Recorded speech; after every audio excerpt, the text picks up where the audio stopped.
И всем привет, я Набеле, и сегодня мы будем играть в игру Not I'm Not a Human. Нет, я не человек.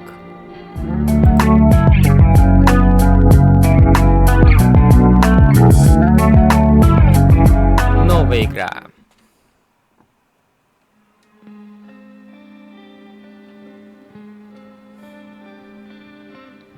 Деревушка на заднем плане города. А мы как раз из отпуска приехали. Не устал дома сидеть. Да, я помню, да.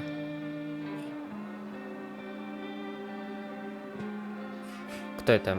Мы на пляж ходили. Но уже больно жарко вчера было, раньше уехали. О, котик. Да, готовим ее в школу. Не хочет, а что делать? Кто это? Ладно, я к тебе зайду сегодня ближе к ночи. Угу. Да, давай, пока. Угу. Интересная кнопка загрузки. Ух ты.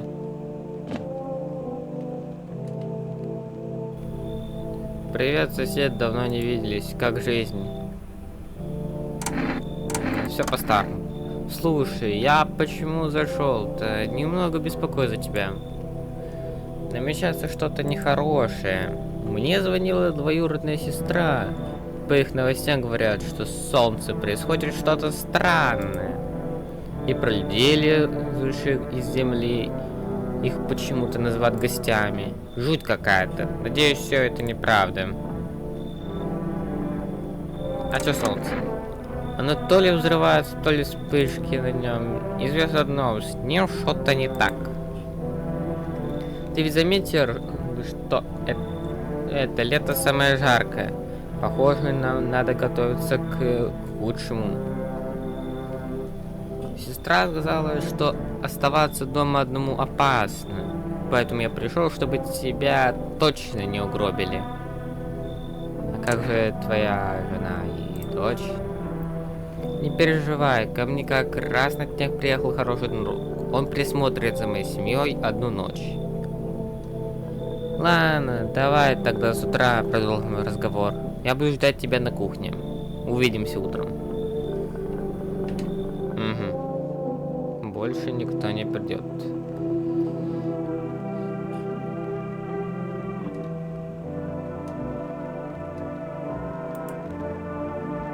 Ага, то есть мы его использовать вообще не можем. Так, что там у нас по календарю? Сплетнославие. Угу. О! Чайный гриб. То есть это сохранялка. Нет, я туда не смотрю больше. Больше не смотрю. Угу. Ладно, давайте поспим. Срочные новости. Сегодня в 6:28 утра на Солнце произошел мощный выброс энергии. Данная вспышка оказалась больше, чем прогнозировали ученые. Температура на улице достигла критической отметки. Власти объявили режим чрезвычайной ситуации. Мы просим всех граждан избегать выхода на улицу в дневное время. Далее вы увидите развлекательную передачу. О, развлекательная? Вы видите элегантно танцующих балерин, пересекающих сцену с сильным грациозным прыжком. Красивый танец, несмотря на изящество, навевает вам тревожные мысли. Мог бы хоть кто-то объяснить, что происходит на самом деле. Ладно. О! Что-то из радио.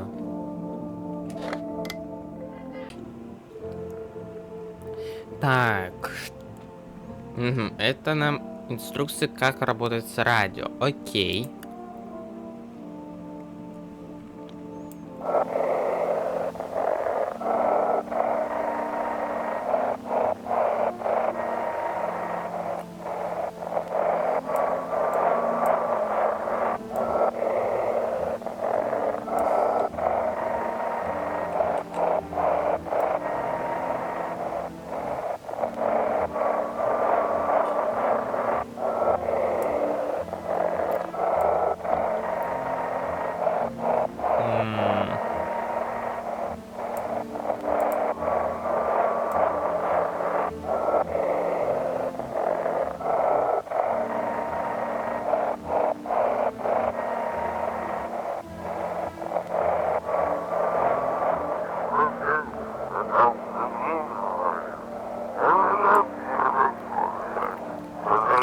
Близко очень.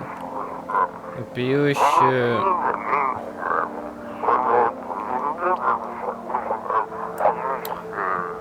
Не выходите из дома до того, как стемнеет. Нет, ночью он тощий, бледный. Ага. Короче, какое-то тощее, бледное существо.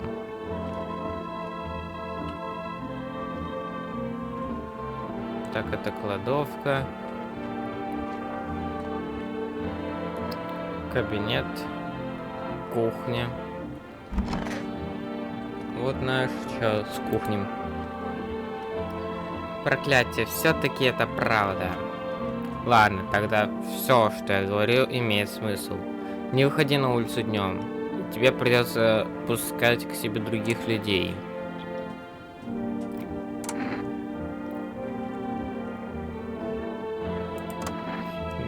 Да, я знаю, ты сторонишься компании, но так надо. Двоюродная сестра толком не сказала, почему именно нельзя оставаться одному.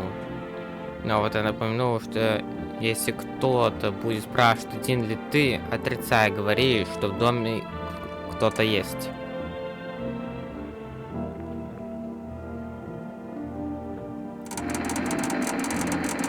Не знаю, ну давайте это. Я помню, знаю, тебе будет непросто, но придется, иначе сейчас не выжить. Возможно, они что-нибудь принесут с собой и расскажут, чего интересного. И не забывай проверять их на признаки гостя. Из-за жары у тебя будет мало сил днем, поэтому внимательно выбирай, у кого хочешь проверить признаки. Проверки сильно утомляют. Тебе ведь надо внимательно рассматриваться. А насчет разговоров не беспокойся, они не будут тратить сил, так что говори сколько хочет. И лучше смотри в окна. Телек это, конечно, хорошо, но не помешает знать, что происходит вокруг. Что дальше? Боюсь, все, что мы можем, это пытаться выжить. И надеяться на что... И надеяться, что этот кошмар скоро кончится. Думаю, правительство поможет нам как-нибудь. Может, отведет всех в убежище или вроде того. Если что, держись рядом с моей семьей. Ладно, у меня все. Точно, чуть не забыл. Следующей ночью уйду обратно домой. Запиши номер, чтобы позвонить. Нам как раз линию недавно провели. 05 10 49. Будем поддерживать связь по телефону. Что ж, на этом точно все. Выпей пиво и ложись спать.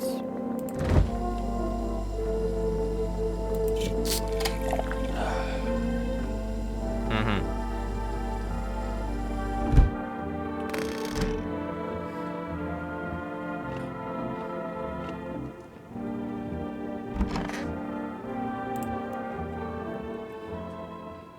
Окей.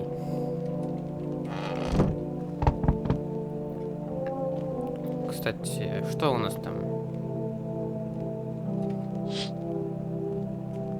Вдалеке стоит дом соседа. Что сейчас горит? В окнах горит свет, и каждая семья ждет, пока он идет от вас обратно домой. Подожди, я тут окна рассматриваю. Так. Вы видите, как за окном поля проводят время несколько подростков. Они беззаботно сидят и о чем-то болтают, не обращая на вас внимания.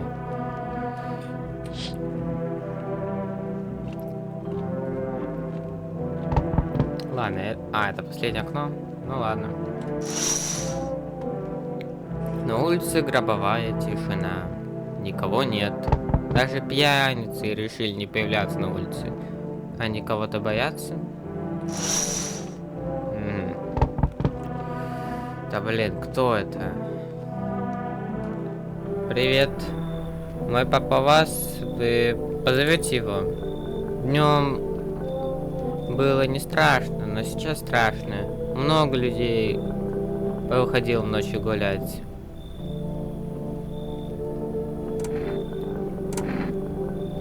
как зовут твоего папу? Вы забыли его имя? А, вы проверяли на меня гостя или нет? Вы хитрый. Я тоже буду людей тебе проверять. Пока она дошла сюда. Знаете, как будто все перевернулось с ног на голову. Люди спят. Люди днем теперь сидят дома или спят. Ночью гуляют и делают дела. Я еще не отвыкла бояться темноты. Но вроде и бояться нечего. Или есть чего. Зову папу. Зову папу тебе. Удачи. Спасибо, вам тоже. Мы уже пойдем, а то мне страшно одной ночью. Мы будем играть в игру. Он сделал мне какую-то там... Надо кубики бросать. И потом ходить по предметам. Ну, то по креслу, то по дивану. И вот надо строить дорогу. Короче, я покажу. Это покажу. До свидания.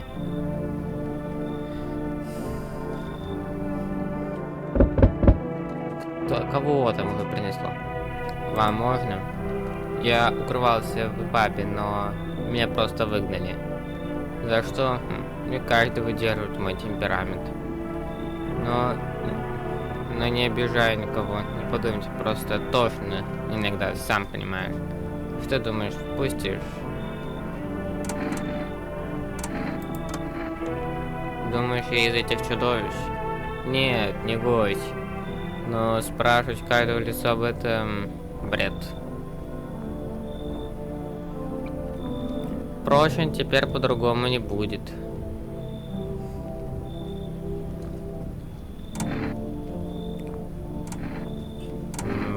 Почему тебя выперли? Вот, интересно. Думал сначала тебе что-нибудь обидное сказать, но передумал. Я уже говорил, неудобно людям со мной. Так подумать, может, и хорошо, что выперли. Эти живьем бы сожрали и не заметили бы. Ну, проходи. Спасибо, доверие к людям сейчас не больше монеты. Ладно, ценю твое доверие. Может, ладно, не могу обещать ничего.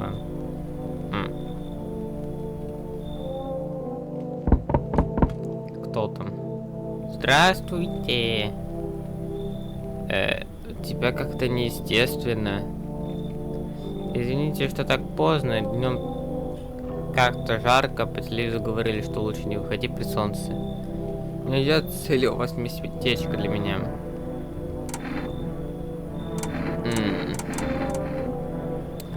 Ну, мне кажется... Ладно, впустим. Мы же не знаем никаких ни признаков, ничего.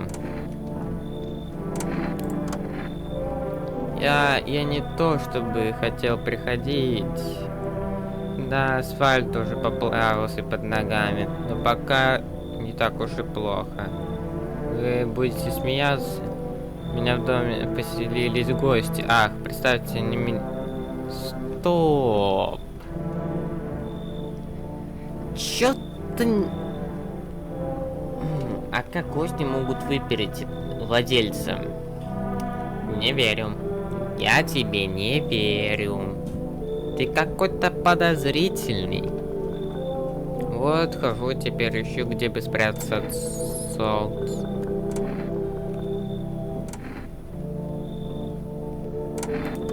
Как ты думаешь, что будет дальше? Не знаю.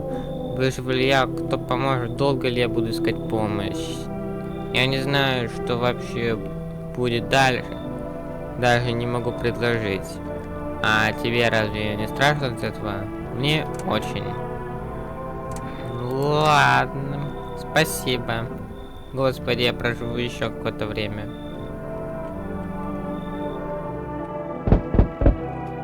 Кого там принесло? Вот, так уже лучше. Ой, здравствуйте, мы с женой ищем безопасное местечко. Вы не будете против, если мы у вас посидим? Если это не в тягость, конечно. А, есть...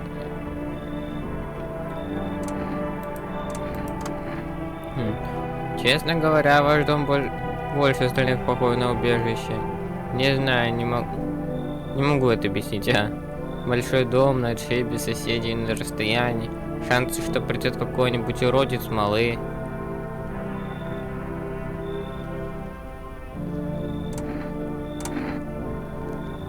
А чего вы так устали? Я думаю, вы и сам понимаете, гость, солнце, жарит, с работы уволили. Все сразу тяжело стало. Спасибо моей жене, без нее я бы не справился с таким ужасом в жизни. А вы как справляетесь? Ой, это не мое дело, извините. Ладно, проходите. Что ты ногами шевелишь? Пойдем, нас уже впустили. Такая робкая, ничего, сейчас отдохнем. Он никто не придет. Ладно.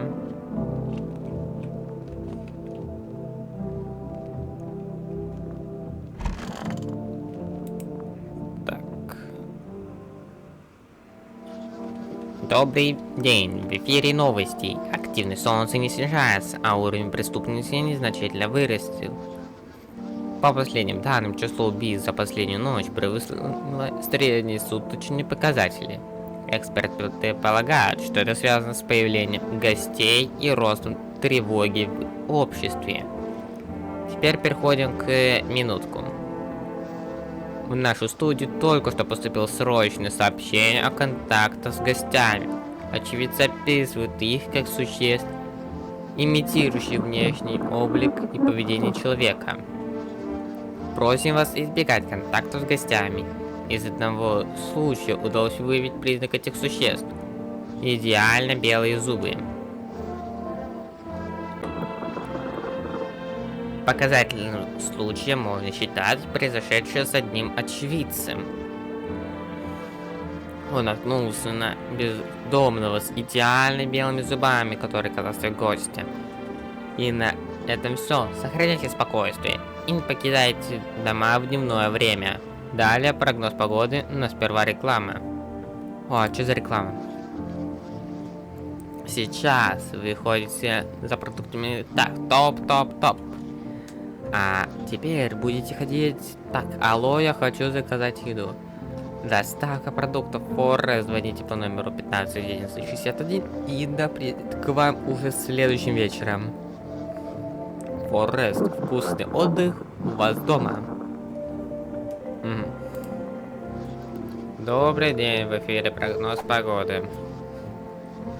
В нашем регионе... в нашем регионе наступает жара, побившая прежний рекорд среднесуточной температуры.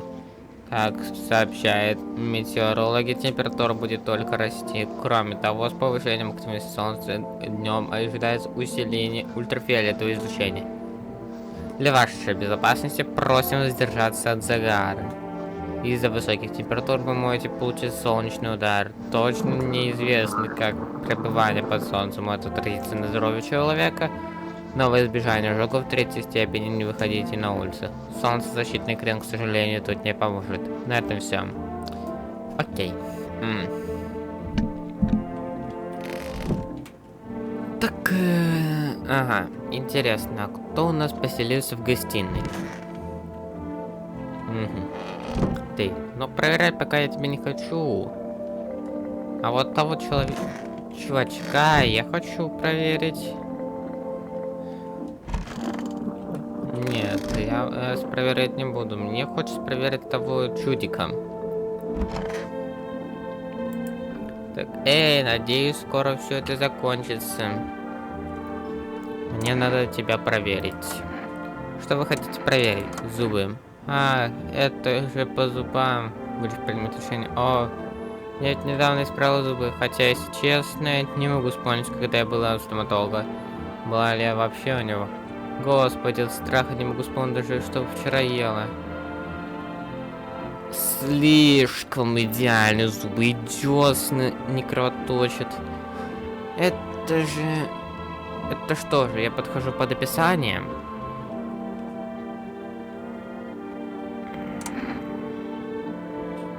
Интересно, что сказать. Получается, я гость? Как? Не надо. Ой, Из дома выгнали, с работы уволили, теперь еще и мозги вышибут. Получается, пока. Страшно умирать. Подожди, можно мне повязку какую-то? Оу. А я не помню, как гость отображается. Ну, вот так или в пакетах. На всякий случай я уточню. Так, я узнал, типа, вот такой труп остается при гостях, а при людях остается мешок с пакетом. Ну, просто мешок мусорный. А это значит, что мы убили гостя и сделали очень правильный выбор. Ладно, теперь проверим ту парочку. Блин, она здесь забыла, она вон там. Так. Мне интересно, а что же показывают там?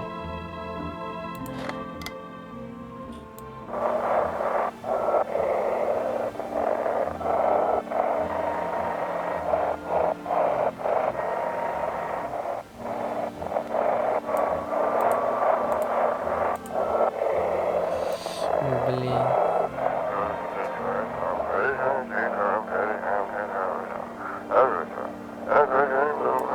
А сейчас в эфире на месте происшествия.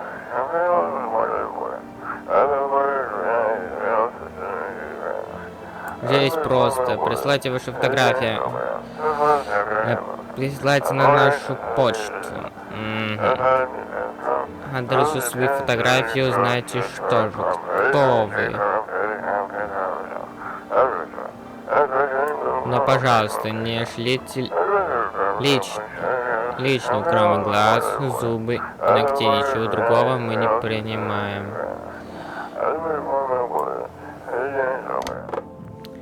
Ага, то есть появились еще одни признаки.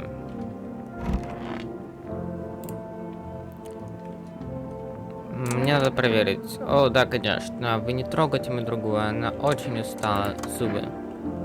Чтобы защищать близких, иногда приходится вгрызаться в жизни зубами. О, это зубы не очень хорошие. Как минимум немного пожелтевшие, кровоточат. Короче, вы сами понимаете, насколько все в жизни непросто. Зубы не очень ровные, но какие есть. Из-за них надо мной смели в школе. Но где обидчики теперь? Наверняка подыхают где-нибудь в переулке от таких же уродов, как они сами. Отпустить. Они прошли проверку. Так, что-то наверху есть? А, нету. Показалось. Кстати, а какой сегодня день тут? День огурца. Угу.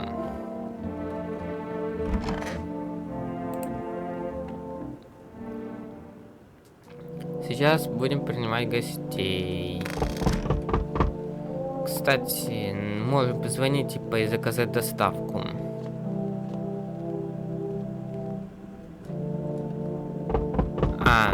Телефон используется только утром. Угу. Тут живые-то есть. Ау. Впустите, что ли?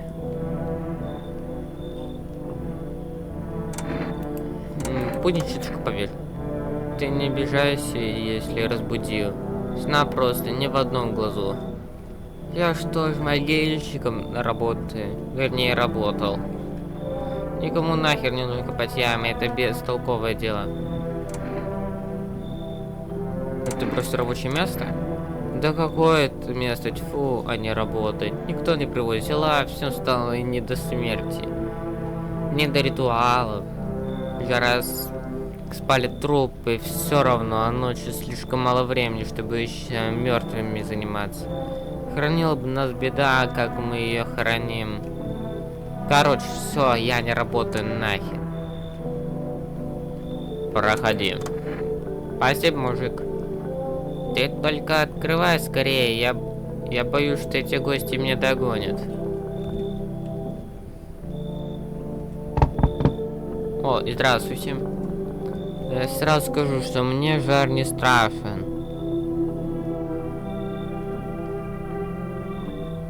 Не страшен? Жар? Ты 100% гость. 100%. Как по новостям же говорили, типа, на солнце оставаться опасно, как минимум можно получить ожог 3-й степени.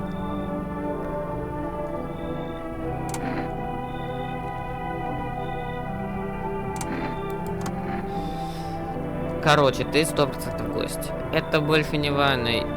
Ты же спрашиваешь, гость ли не я? Нет, я не гость.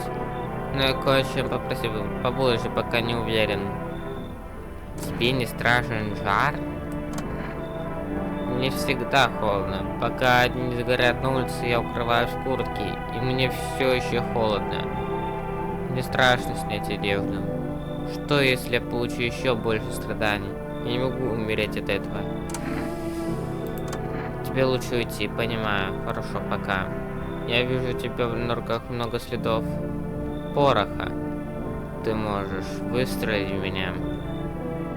Ну да, пули тебе самому нужны. Пока. Окей. О! Привет, человек.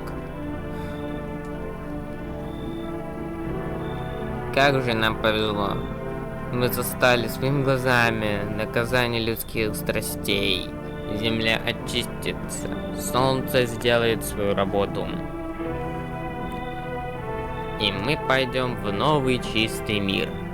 Вот такая благодать. Ты меня пугаешь. С ума что ли сошел? А ну-ка послушай, сейчас я тебе кратко сводочку расскажу. Солнце горит и печет нас не просто так, оно из нас выпекает грехи. Мы все натворили всяких дел, и вот теперь солнце злится, дает нам свой дар. И это хорошо, все грехи закончатся, будем жить как след. То есть мы должны умереть? По его логике. Да какое там? Грехи умрут, солнце, может быть, умрет. А мы будем жить. Больше не будет ни смерти, ни воровства, ни жадных ублюдков, которые не могут продать мне то, что я захочу за справедливую цену.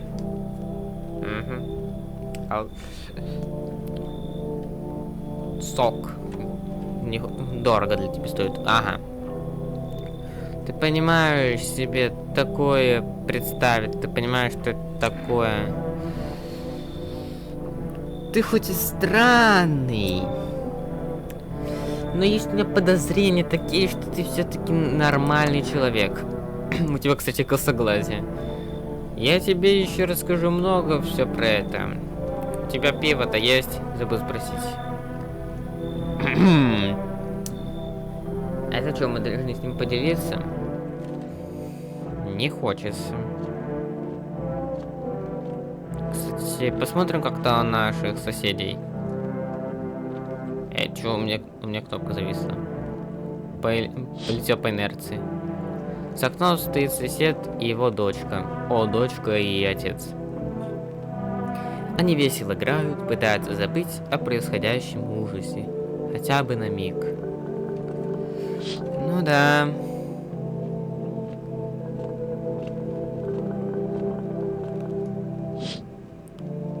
На земле лежат тела подростков. Кто их убил? Кажется, совсем недавно, ведь кровь еще не успела засохнуть. Ну и чё с нашими другими соседями?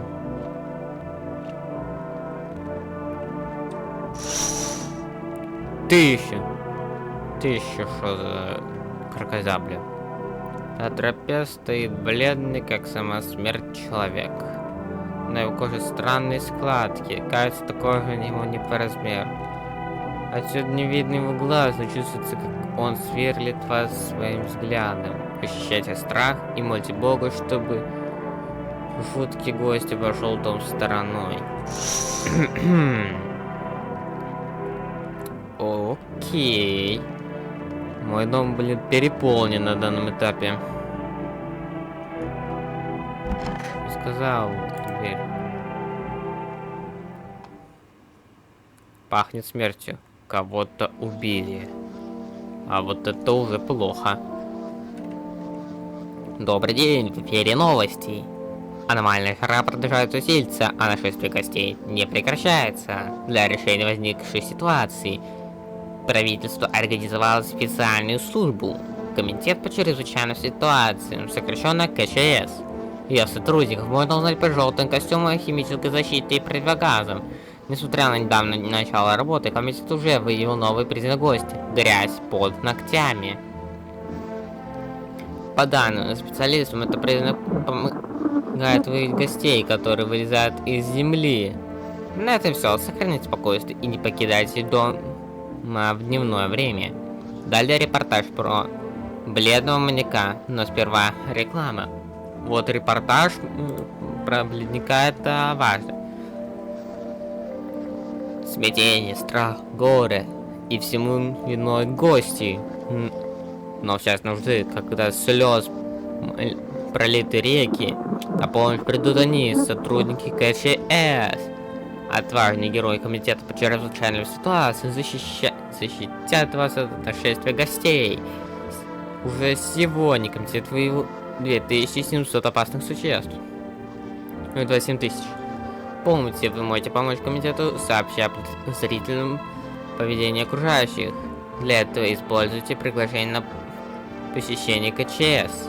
Если у вас возникли сомнения, не гость ли вы, звоните по горячей линии. Помогая КЧС, вы помогаете в борьбе с гостями. На улицах города появился бледный маньяк. Из показаний очевидцев удалось выявить, что его жертв объединяет одно. Все они были одинокими людьми. При этом, прежде чем совершить убийство, маньяк обращался с жертвой, после чего нападает. Из показаний очевидцев удалось составить фоторобот подозреваемого. Это высокий бледный мужчина среднего возраста с черными волосами. На нем только штаны. Выше пояса одежды нет. Худощавое телосложение. Некоторые сообщают, что на его теле надета кожа другого человека. Подтверждения этой информации нет. Если видите лицо, не открывайте ему дверь и говорите, что вы не один дома. На этом все. Ага. Мы потом по радио послушаем. Мне кажется, ты нормальный. Парочка вроде тоже.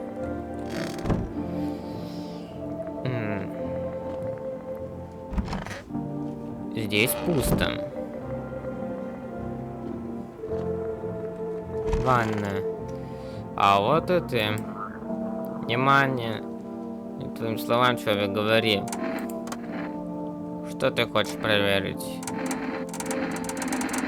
Зубы. Мои зубы тебе показать. Я им правду отставил. Все правды моим стоят. Да ты сам посмотри, что на самом деле.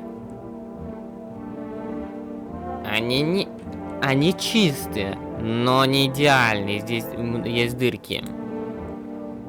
Я спасаю зубы пивным раствором, но хорошо охраняет кальций. А без этого давно зубы бы растерял. Ну, пока я тебе могу верить. Остается один человек.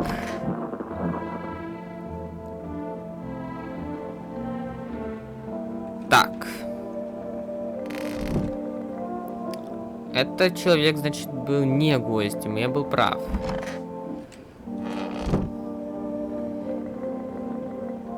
Так, стоп. Из людей, которые я впустил...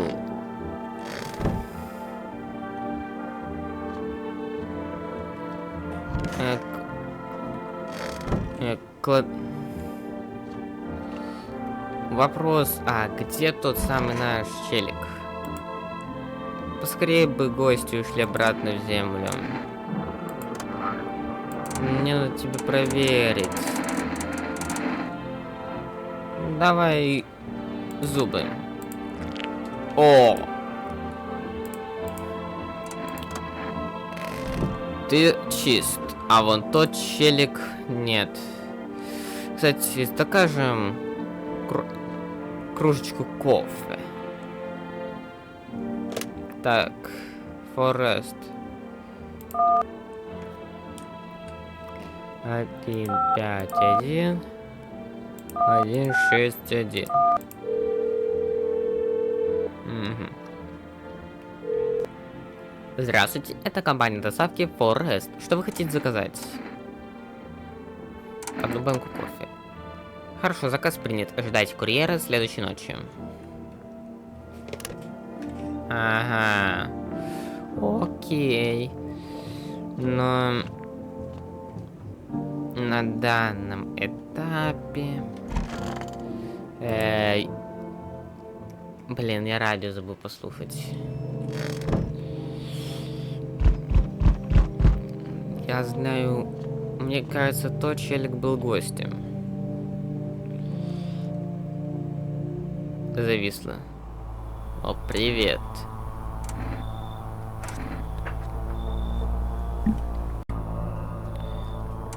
Чё надо? Просторный дом. Мне нравится. Мне ничего не надо. Да-да, понимаю. Слушай, а ты один дома? Я не один дома. Сегодня тебе повезло. Я слышу, как кто-то шепчется в твоих комнатах. Но кто знает, что будет через несколько дней.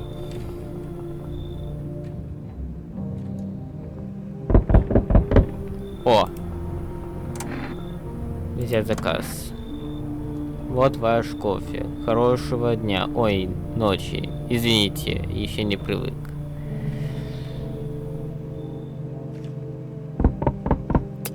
Да блин. Мы снова встретились. Ты кто? Я помню, что в прошлый раз было по-другому. Но мы живем. Странно. Я не знаю, как объяснить. Не хочется начать наше общение с одной активности. Погадаешь мне по книге, какую страницу открыть? Давайте где-нибудь в начале.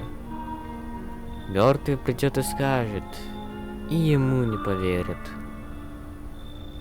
Надо же. Это все еще актуально. Хотя сегодня это и не удивительно.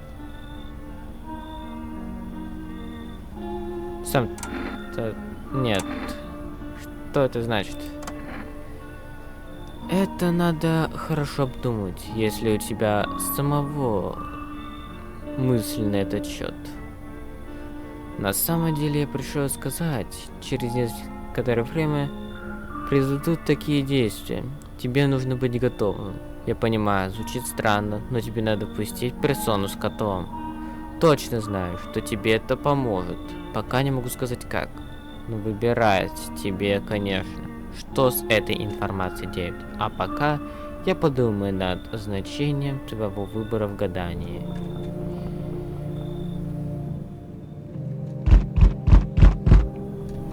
Эх, как обстановка? Я не здешний, не сильно люблю стоять в одном месте. Теперь... Почему ты путешествуешь? Да, это само... Это самое... Ты видел, что гости вытворяют? Что не дом, то кто-то убит. Кого-то расстреляли. Выдают себя за своих. Потом, блин, начинается ад на земле. Надо их истреблять, гостей этих. Где твое оружие? Да было мне ружье, да чуть самого не убили. Они Чё-то я тебе уже не верю. Знаешь, этим гостям устрою шорох, сам офигеешь. Никто не придет.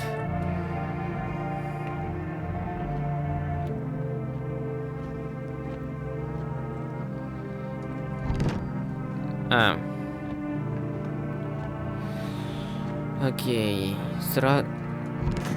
Сразу первым делом убиваем того челика. Кого-то убили. КЧС принял новые меры по разрешению ситуации с гостями. Организованы карантинные зоны для людей с потенциально опасным статусом. Также в КЧС ввели новый признак гостя.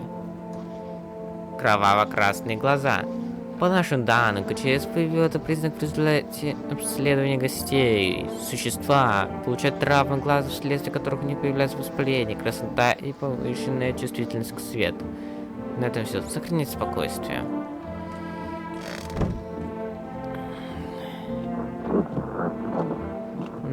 Сейчас.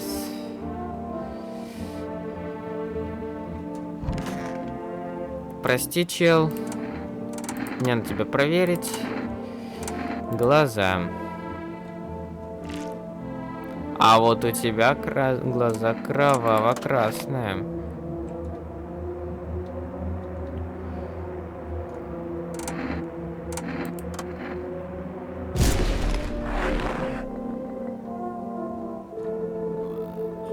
Ты... Из тебя погибло 2, походу, нормальных, адекватных человека.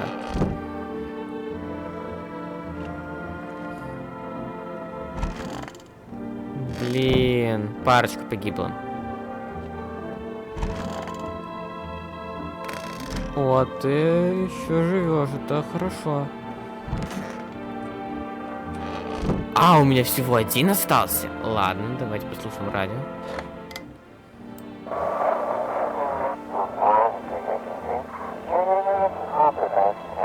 Добрый день, дорогие слушатели. В эфире передача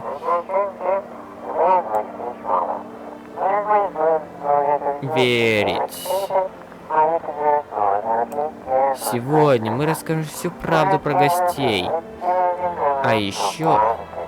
Так, надо... Вот. У нас уважаемый сотрудник... Господи, что он... Но придет? Как это? У него украли все документы? Так это же килотонны информации. Проклятие, я знал, что нам не позволит вещать правду. Мать их.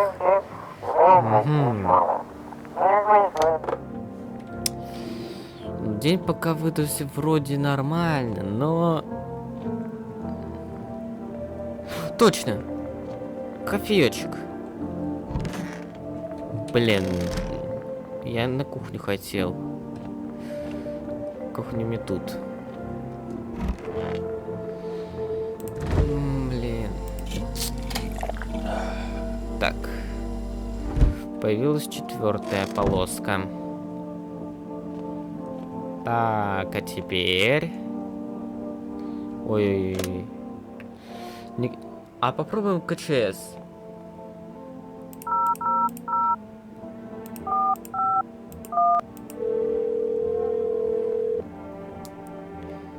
Здравствуйте, это врач из комитета по чрезвычайным ситуациям. Мы готовы проконсультировать вас по вопросу по поводу проверок на гости. У вас есть вопросы? Что мне делать с зубами? Для достоверных анализов мы рекомендуем не употреблять табачные изделия. Курение может повлиять на состояние зубов, что приведет к неточным показателям. У вас есть вопросы? Хватит. Окей. Точно! Мы можем посмотреть.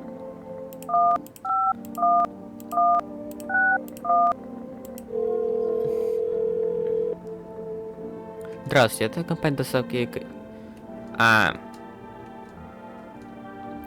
Окей. Посмотрим, как там у нашего соседа дела. Так, 49.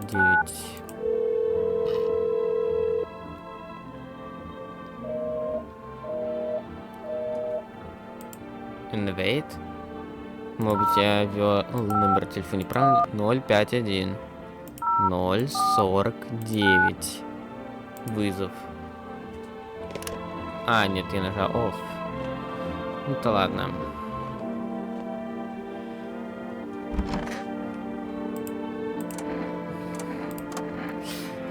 Давай с ним поговорим. погодите, я сел, ну, прям на краю, смотрю вглубь, и вроде ничего. Но потом вижу на горизонте фигура стоит, похоже, будто, а глаза нема. Вот зуб белоснежный, светится, улыбаться стоит. Сказать, что я обосрался, ничего не сказать. Ну, я дернул бежать. Я не умею. А он не пошел за мной, просто исчез, как дым от костра. Пипец какой-то. Это все тогда как раз началось с этими гостями. Ну да. Посмотрим, что тут. Угу. Ну. Получается, нам надо выпить наши... А нет, это кладовка. Блин, каждый раз кладовку с кухни путаю.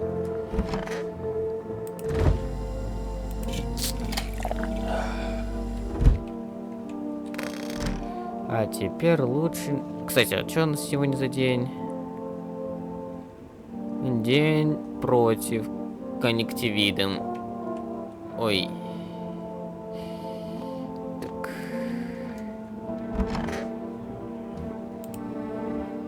Не люблю спать со стороны тумбочки. Сразу всплывают неприятные воспоминания.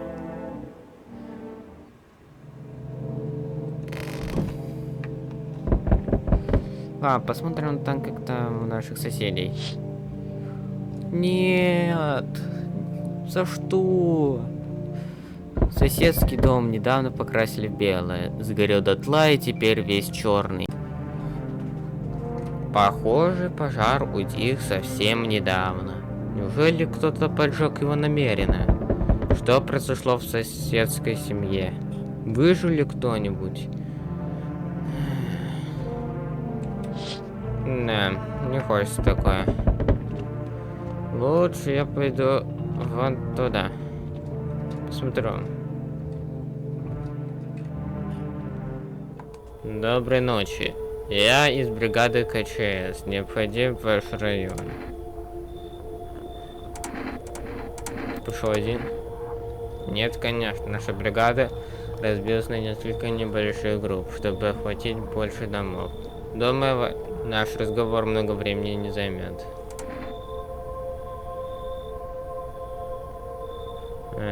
Почему ты в защищенном костюме? Кстати, да. Нет, но вы можете купить такое, если посчитаете нужно. Мы пока в процессе изучения влияния Солнца на окружение. Раз мы часто ходим на улице, нам нужно быть настороже. Понятно. У вас есть план действий? Конечно, мы же не можем действовать спонтанно. Мы отвезем одного вашего человека к нам в лабораторию. Он просто сдаст анализы. Мы убедимся, что все хорошо, и вернем обратно.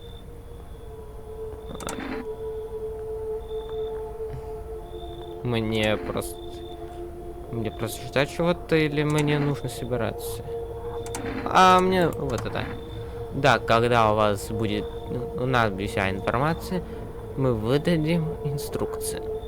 Не стоит сейчас волноваться. Мы забираем одного человека, постараемся вернуть как можно скорее. Нет, это гробовщик. До свидания. Блин, за что гробовщика? О, ты. Здорово.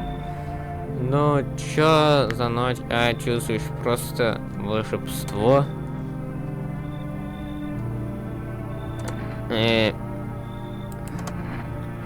Да ну, будет тебе ругаться, ты просто не понял. Друг, нет, брат, ипотека для меня больше не беда. Так как же дышать свободно стало, если ты не знал? А здесь что ты делаешь? Блин, это хороший вопрос. Не хочу на улице говорить, если честно. Без обид. Немногословный ты. Ну а чё, не разделяешь мою радость, блин. Ну ладно. Не твоя ж ипотека. У тебя то вон, свои хоромы. Будь у меня такой домик, я бы, конечно, жил припеваючи. Короче, пусть... Выглядишь... Да, проходи. Во, отметь с тобой, да? Для меня это праздник. Ты бы знал. Окей, надо задумать. О, 100% она настоящая. Здрасте, впустите меня. Спрашиваю, что случилось, не надо. У тебя Серка, я не знаю, что мне делать. Люди убили по... Кто это сделал? К нам пришли гости. Они сидели у нас. Папа о чем-то говорил с ними, а потом его убили. Он сказал, походу, что он один дома. Печально. Наш дом теперь горит. Проходи, ты настоящая. Вы поможете мне. Мне страшно. Это хороший человек. Ну, по крайней мере, настоящий. Мы ее должны впустить. Привет. Ты мне дверь открываешь? Ты... Много вопросов. Да, знаю. Тебе только это поможет. Кто ты? Танцую, балетом занимаюсь. Видно? Ты мне напоминаешь этого человека. Ну, хорошо. Что дальше? Напомни про него и чё? Странная фраза.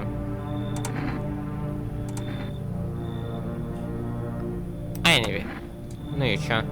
Станцевать тебе? Может, станцую. Я балетка. Давай уже решай, что делать. У нее кот. У нее этот кот. Он очень нужен. Проходи. Нечего женщину заставлять мерзнуть на улице, молодой человек. И кота не мучай. Нам-то человек сказал, что кот это очень важная персона.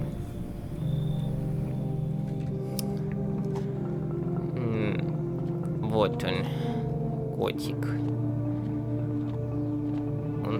Надеюсь, не будет ничего плохого. Так. Фух, все отлично.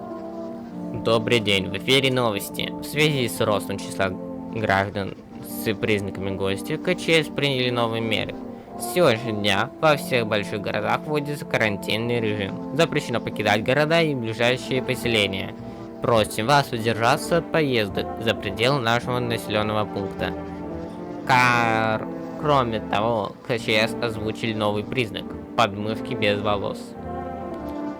Как сообщает КЧС, признак связан с тем, что у гостей нет волосяного покрова на этом месте. Комитет просит граждан отнестись с пониманием к проверкам и с сопровождением в карантинные зоны. На этом все. Сохраняйте спокойствие и не покидайте дома в дневное время.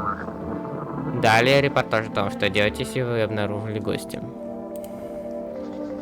В КЧС есть предложение, что феномен гостей имеет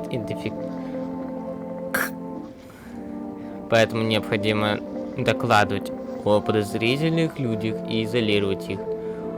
Если у вас есть возможность сдать гостя в карантинную зону, выдайте ему специальные требования о заявке в КЧС. При следующем обходе сотрудник заберет человека с этой бумажки на обследование. На этом все. Послушаем радио. Радио. Вы чувствуете себя одиноко? Не с кем поговорить? И чувствуете тревогу? Тогда телефонная рулетка – то, что вам нужно. Звоните прямо сейчас по номеру 891-533, и мы подберем для вас идеального собеседника. Окей. Подвальчик. О, киса. Киса. Сядь на руки. Мяу-мяу. Уи! Уи! Котяра. Ты куда? Ты куда? Ладно.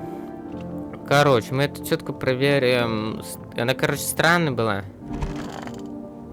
Проверим, короче, на... давайте это.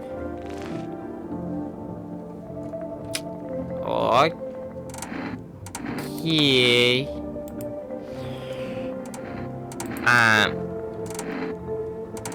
Теперь руки. А вот...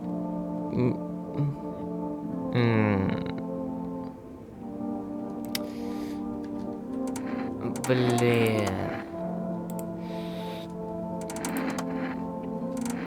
Последним, блин, глаза. А вот глаза.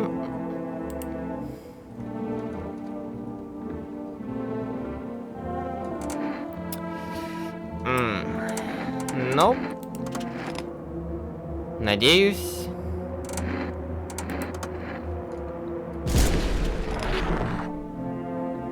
Она оказалась гостем. Это хорошо. Правда, слишком много я на нее потратил энергии. Но закажу кофе для дополнительной. Так, это 151, 161.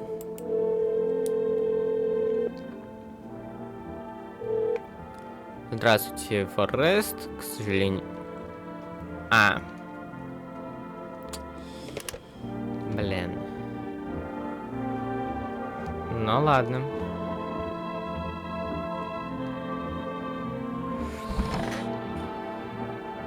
Ух ты, здесь есть коробка.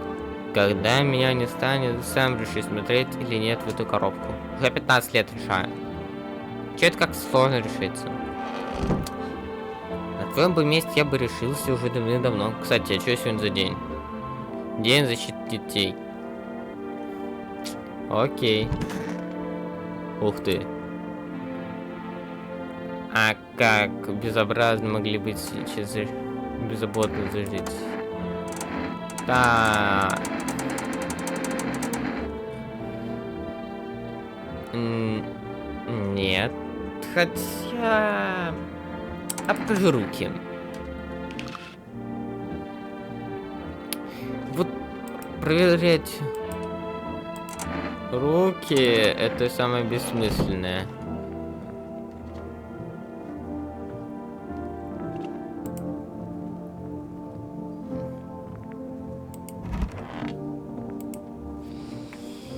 Да.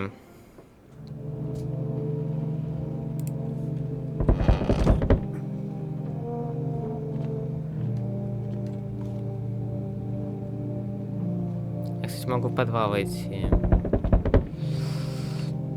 Кто там? Доброй ночи. Так, что-то вы к нам зачастили, сотрудник КЧС. Мы из бригады КЧС проводим обследование вашего района. Не переживайте, это ненадолго. А прошлое обследование? Результаты слишком неоднозначны. Чтобы лучше изучить влияние солнца, нам нужно взять кого-то еще из вашего дома. Хорошо, если по-другому не получится. Не переживайте, процедуры, конечно, изнурительны, но мы даем время на отдых. О, вон ты. Как только исследование закончится, мы скажем, что дальше делать, и поможем. Если у вас нет возможности сдать гостя в карантинную зону, выдайте ему специальные требования явки в КЧС. Ага, у меня есть явка в КЧС. Ага, окей. А ты все дома сидишь. Вот ты плохой. Как тебе это в костюме?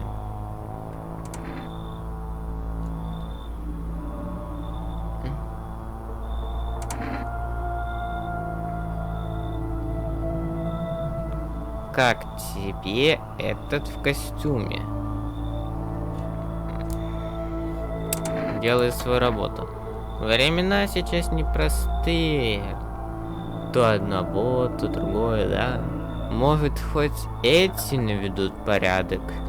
Или лучше мы сами возьмем все в свои руки?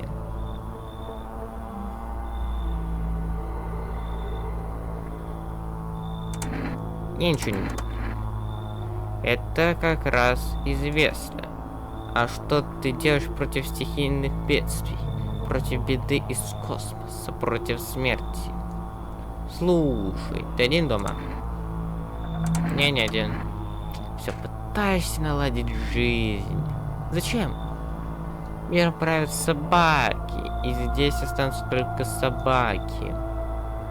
Ты же понимаешь, что как раньше уже не будет, жизнь изменилась. И ты за новым ритмом не успеваешь. Следующая наша встреча будет интересной. Так, чё он мне говорит? О! Ты хороший. У тебя, кстати, когда ты, песня другая. Ты особенный, походу, персонаж. Отлично, код у тебя. С тем, кто тебя принес, сам решаешь, что делать.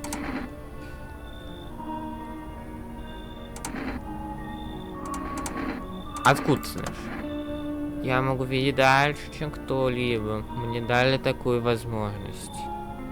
Конечно, мне не все известно касательно тебя. Знают, что произойдет, если следовать указаниям. Еще я знаю, что скоро наступит трагедия. Ты тут ни при чем, но тебя это коснется. Интересно, расскажешь ли об этом по радио? Послушаешь? Ага, значит, надо послушать радио.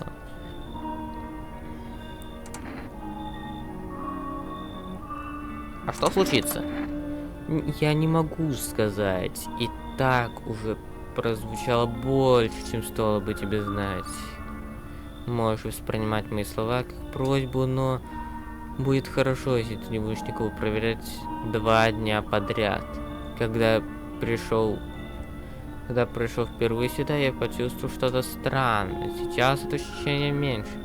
Видимо, мы все делаем правильно. Надеюсь, весь через несколько дней. Это... Блин. Это плохо. Я наслышан о тебе. Многие стараются обойти твой дом. Заходят сюда либо отчаянно, либо те, кто не понимает, что здесь происходит. Но я тебя уважаю. А что рассказать про мой дом? Что тут не просто выжить. Что ты не позволяешь гостям забрать то, что твое по праву. Жизнь. Я не могла обойти стороной такое место. Так что, надеюсь, нам получится наладить общий язык.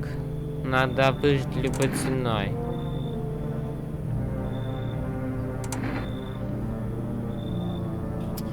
А ты настолько отчаялась? Что? А, ты про мои причины идти сюда, ха-ха-ха. Кто знает, может, я сумасшедшая. Но точно не отчаялась. Это не моя катастрофа для... Это не первая катастрофа для людей. Почему мы должны просто лечь и умереть?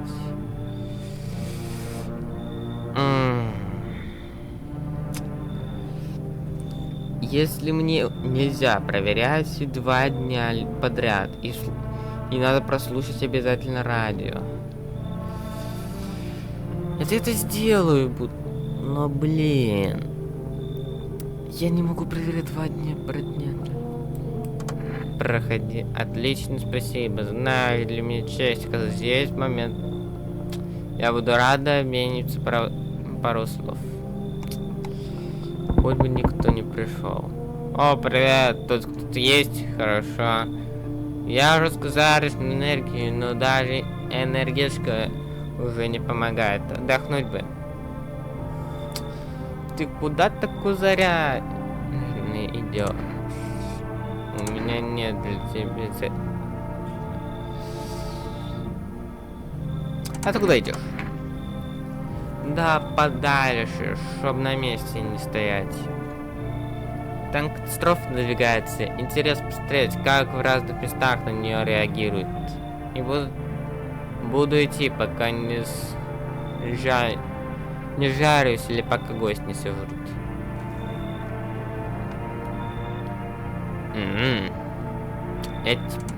Не собираешься спасаться? В смысле? Пока я хожу, шансов больше что-то найти. Не шаришь? Кто знает, может у тебя там вообще спасение человечества в доме скрывается.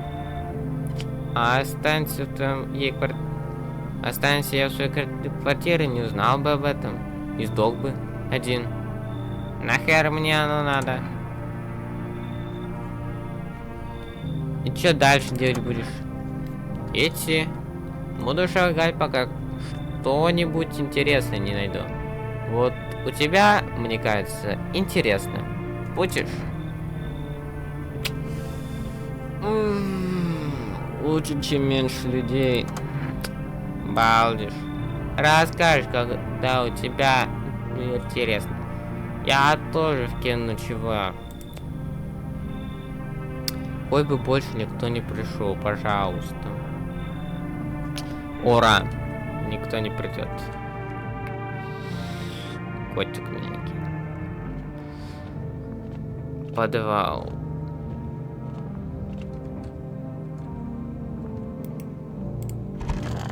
Ладно. Хоть бы никто не умер, хоть бы никто не... Ура! Внимание, срочные новости. Солнце наносит ответный удар в лесах. Бушуют массовые пожары. Эксперт полагает, что причиной возгорания является аномальная солнечная активность. Пока трудно оценить масштаб происходящего, однако пожарная бригада ближайших городов уже направлены к очагам возгорания. Несмотря на пожары, гости продолжают терроризировать население. КЧ сообщила о новом признаке гостей. Снимок на фотопленку ауры. Если вы обнаружите странные темные пятна на снимке, это главный признак того, что перед вами гость. На этом все. Сохраните спокойствие и не покидайте дома в дневное время. Далее реклама. Реклама? С каждым днем все труднее найти гостя. Признаки — это хорошо. Но как насчет бескомпромиссного гарантийного способа?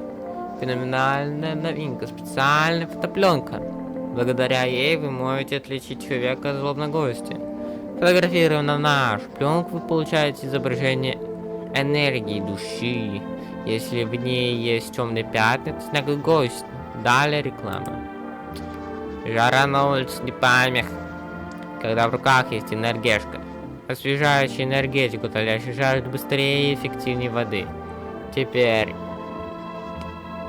и в ассортименте доставки Forest.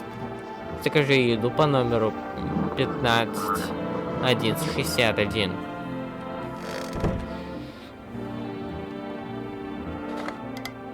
Ух ты.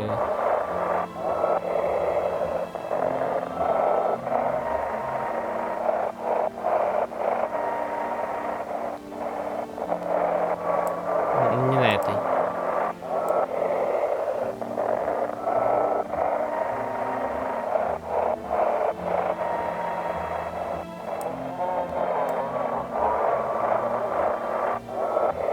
Блин. Говори, диспетчер. Сотрудник 328. Докладываю. Команда 60. Множество жертв среди гражданских. Сотрудники убиты. Докладывает сотрудник 22-8. Что? Нужна бригада для поддержки.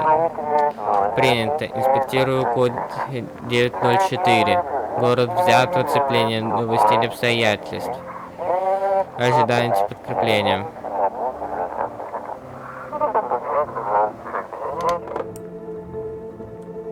Ой, опять. Раз проверять нельзя никого, посмотрим, что у нас в подвале.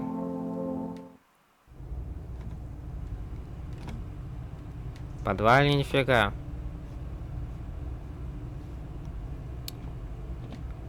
Ух ты. Ух ты, пух ты.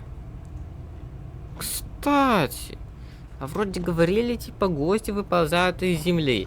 А вот это неплохо, типа, из-под низа гости не вылезут. Мне нужен этот котик срочно.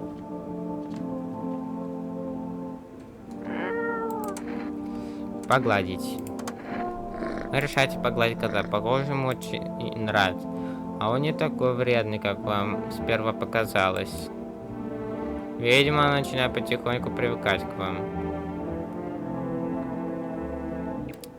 Надо заказать именно не наш... Короче, нужно заказать корм для кота. Если он есть. Ну, кот должен что-то есть. Здравствуйте, это доставка Forest. Что вы хотите заказать? О,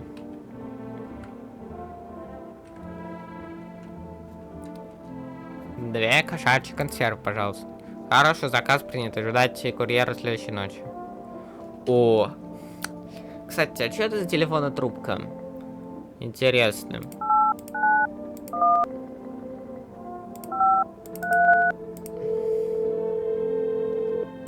Реально интересно. Здравствуйте, вы позвонили в телефонную рулетку. Сейчас мы подберем вам идеального собеседника. Ожидайте.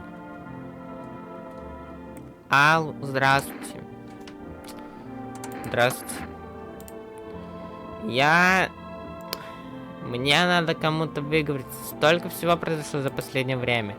Я пытался связаться со своими друзьями, знакомыми, но никто не отвечает. А потом я узнал про телефонную рулетку. Возможно, не лучшее место для изолирования души, но лучше, чем ничего. Я понимаю, что неправильно грузить неизвестного человека своими проблемами, но вы мне представляете, как можете мне помочь мне простым разговором. Так я буду чувствовать себя гораздо спокойнее. Вы не против послушать меня? Окей. Спасибо вам огромное, спасибо. Думаю, чтобы нам было проще, я могу что вам рассказать себе. Что вы хотите узнать? О! Почему вы решили позвонить сюда, а не своим друзьям? Я бы сразу же им позвонила, но я не знаю, как мне с ними связаться. Дело в том, что когда начался катаклизм, я решил покинуть свой родной город, улететь как можно дальше от жары. Я пообещал всем, что буду регулярно звонить с каждым, общаться, спрашивать, как дела. Но когда прилетела, не могла ни до кого дозвониться. И позже я узнаю, в чем причина. У них отрубили телефонные линии. Весь город оказался отрезан от реального мира. Теперь я здесь в безопасности, но все мои друзья... Мне страшно в смысле то, что возможно, больше никогда не увижу тех, кто был мне дорог. Тоскую по спокойным временам, когда можно было просто жить и думать о будущем.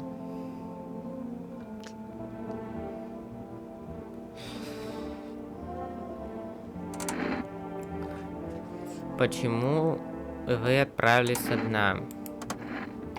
Не хотел улетать одна, но... На самом деле, мой лучший друг хотел полететь со мной, но не мог. У него не было документов, чтобы он мог отправиться в путь со мной. А когда начался катаклизм, сделать их уже было нельзя. Он так соскучился об этом. Сожалел, что не сделал их раньше. Я хотел помочь ему, но не знал, чем. Думаю, он был влюблен в меня. Он так заботился обо мне, всегда поддерживал, всегда готов был выслушать. И потом поняла, что мы нравимся друг другу. Я ждала, пока он признается в чувствах. Хотела, чтобы он сделал это первым. Но он все не мог решиться, не мог подобрать момент. А потом начался катаклизм, и на это не было времени. Жалею, что первой не призналась. Что уж, теперь вы знаете немного обо мне. Теперь ваша очередь рассказывать о себе. Не привык рассказывать о себе. Не стесняйтесь, я готов вас выслушать. Я одинокий человек.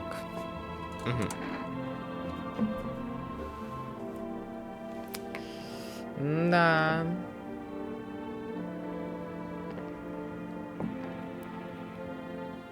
У меня сложные отношения с отцом, или мой отец его ненавидел? У меня были сложные отношения с отцом.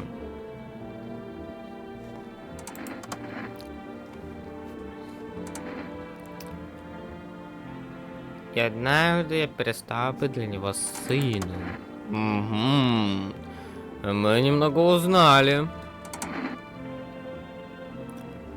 Теперь, что осталось от них, это дом. И все, что у меня есть. Все, что осталось от них, это дом. Я очень сочувствую вам. Похоже, вы не рад тому, что этот дом достался вам. Это так. Мне тяжело представить через то, что вы прошли. Еще раз спасибо вам за эту беседу. До свидания. И сил вам. Так. Но никого нельзя проверять, даже себя.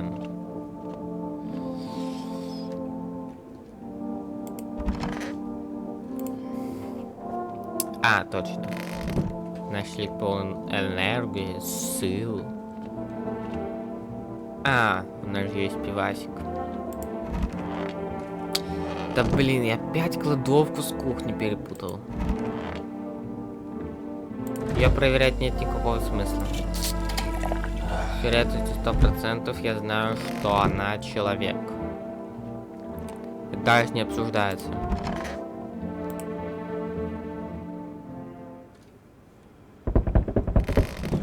Ух ты, сразу говорю, там...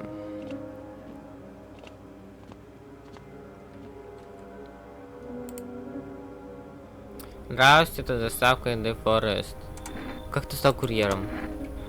Прошел тест, и меня по всем признакам посчитали человеком. А, ты про то, как сложилось, что я стал курьером. Ну, а что мне, засесть дома и тосковать, как большинство людей? В работе я хотя бы забыться могу и не думать о происходящем. К тому же вся родня не здесь. Я не местный, приехал сюда учиться в универе. Так что я здесь один. Одному быть не так уж и плохо. Ага, конечно. У тебя так куча народ дома. Тебе легко говорить. Ладно, ты вроде как заказ должен забрать. Возьми его. Я заказ... Вот ваш заказ. Кошачий корм. 2. Хорошей ночи. А чё сзади? А чё дом сгоревший? Странно.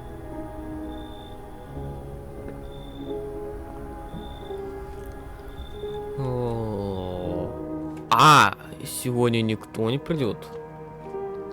Это замечательно. Я прям супер-пупер.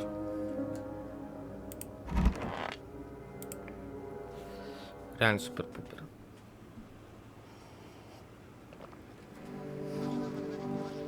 Ух, ничего.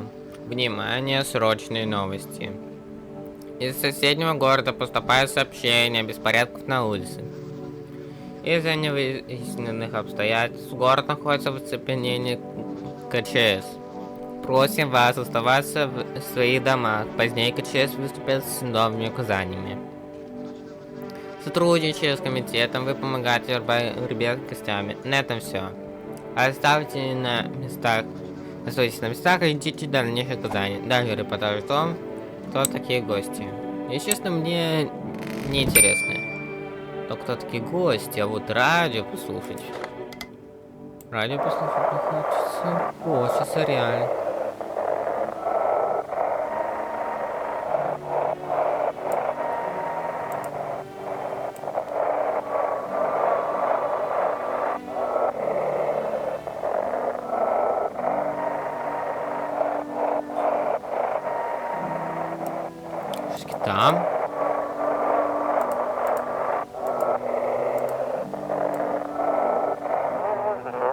Если вы меня слышите, не приближайтесь к окраине города.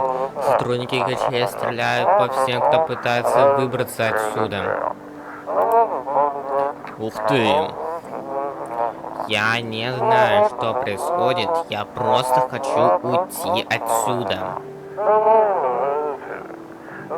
Кто-нибудь помог. Мне уже страшно стало. Кстати, где наш котик? Покормить кота консервами. Хоть по морде кота сложно понять эмоции, он наверняка радуется. У вас есть странное чувство, что этой ночью можно спать спокойно. Будто мохнатый питомец в знак благодарности поделился одной из своих жизней. Кто знает, мою смерть обойдет враждом стороной. Это я правильно сделал. Правильно сделал.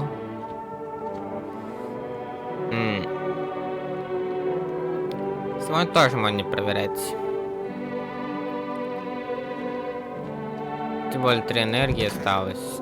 Да блин, я кухню с кладовой пухню. Ой, путаем. Я разговаривать лучше не буду. То... Ну, воспоминания типа плохие разблокирую ей. Это не очень хорошо.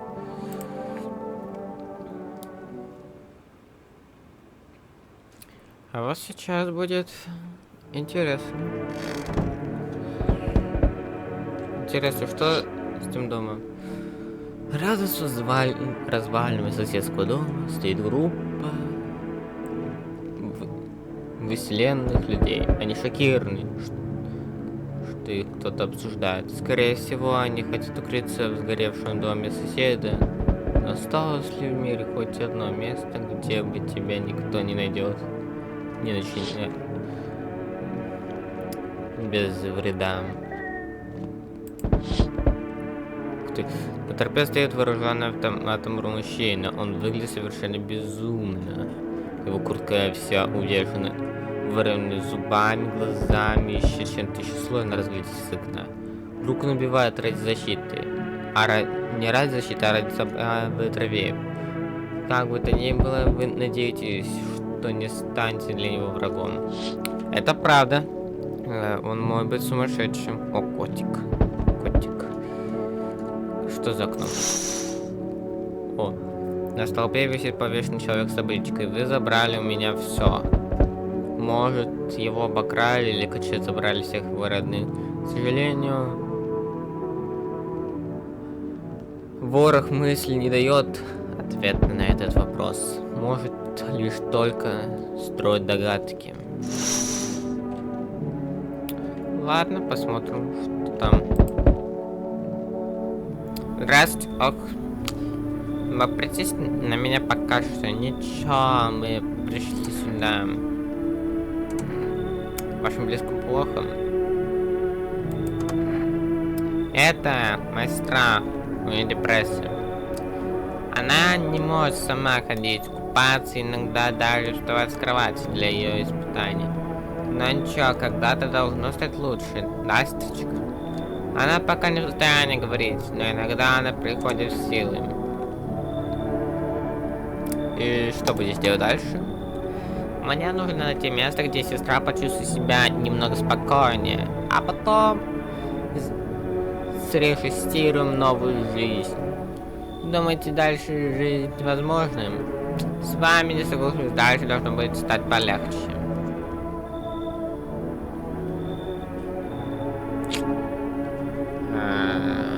Блин. Моя раньше стратегия была, типа, впустить всех, потом проверять, но...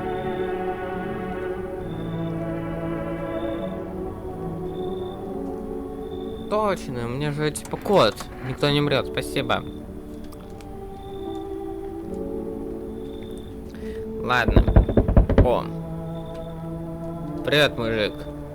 Слушай, я полужив... Ну, тебя спрячусь. А что произошло? Как начать? Я таксист как-то. Вез пассажира, но потом клетка оказалась не тем, за кого себя выдавал. Теперь ни его, ни тачки.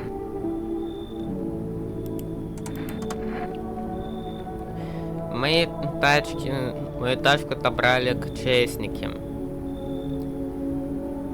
Так-то я вез пассажира, но потом заметил, что у того зубы слишком белые. Я тайком поехал к КЧС, а потом, как оказалось, у них мигом выбежал из машины. И запер гости. Сначала КЧС меня похватили, но я как бы гостя вез к ним, но потом я быстро пожалел об этом. Они отвели меня подальше от машины, и тут понимаю, что ублюдки хотят и меня загрести. Вот, ты огрел их бутылкой, что в куртке было, и сбежал. Ладненько. Фу, спасибо, мужик. Запомни, этим людям желтым нельзя доверять. Глаз не успеешь моргнуть, как они тебя загребут. Запомним. Ох, привет. Хочешь, приятель? Что с тобой произошло? Попал под дневной свет, пока тушились пожары. Я остался последним из бригады. Остальные же... Их просто не отпустило начальство. Они остались на вечную смену.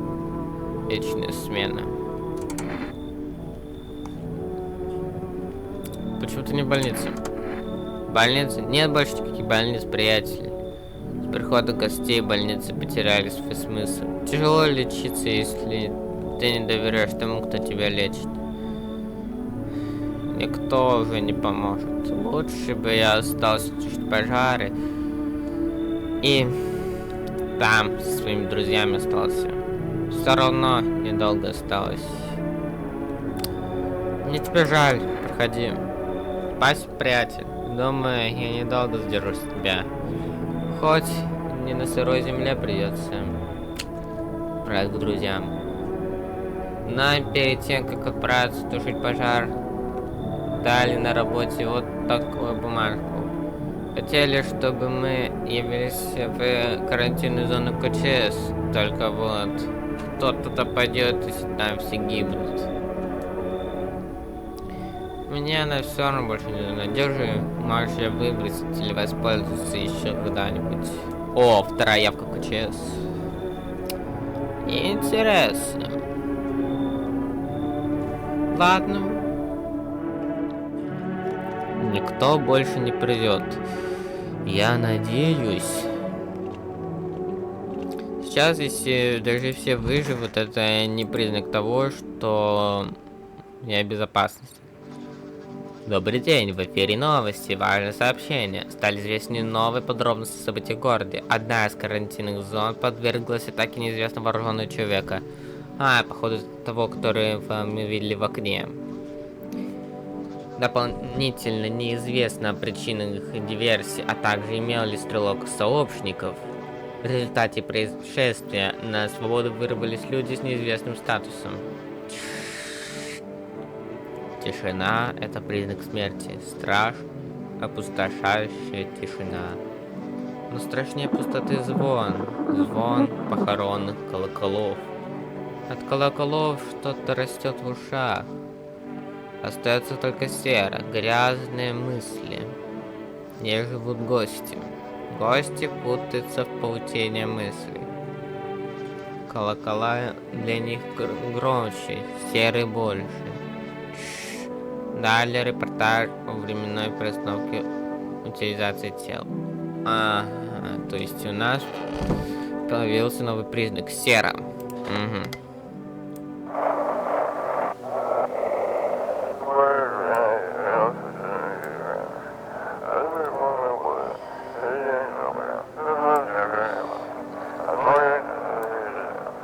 Я видел, что было. Это чертовый человек. Это не человек.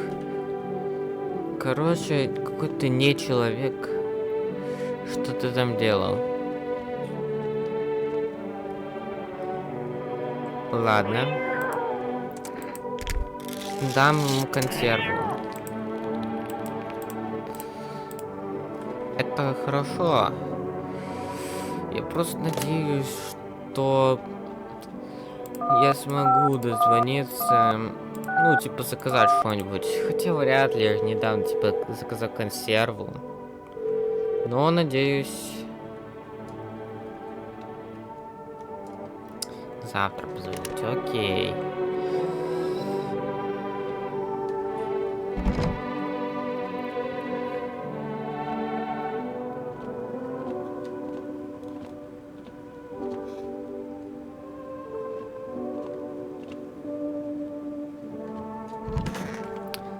Ладно. Почему я постоянно путаю это с кухней?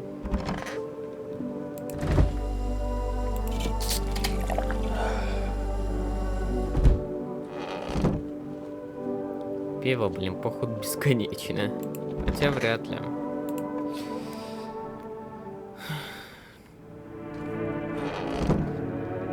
Давайте, учите. Надеюсь, это тот предсказатель или скажет, что все я сделал правильно. Вот, здравствуйте, нам нужно взять у вас еще людей. Чем скорее, тем лучше. Что происходит в городе? Последствия. Будете препятствовать, взрывы будут и в других местах. А значит, и к росту насилия. Сколько это будет еще продолжаться?